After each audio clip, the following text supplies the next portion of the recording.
Hello friends, नमस्कार। बंदलार कीर्तन गायिका दीपांजलि दास को तो आपण समस्ते जानिछन।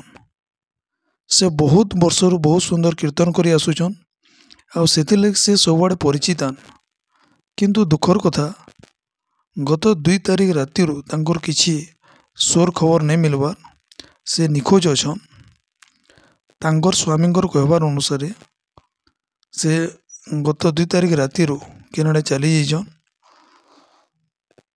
तांकर घरे तांकर स्वामी और 2टा झील अछन, से माने बहुत दुखरे अछन। तांकर स्वामी इ बाबद रे पुलिस रे एतला भी देछन। तो पुलिस रे एतला देवर द्वारा पुलिस तो तार काम करबा। किंतु आपण माने जदि कोनोसी खबर पाइबे बा कोनोसी संधान मिलबा बेले आपण को स्क्रीन रे दियाइतवा नंबर रे जोगाजोग करबार लई तांकर स्वामी अनुरोध करिछन। तो एजेन स्क्रीन रे जे नंबर दिया जे आपण सेतरे जोगाजोग करि पारबे। Thank you.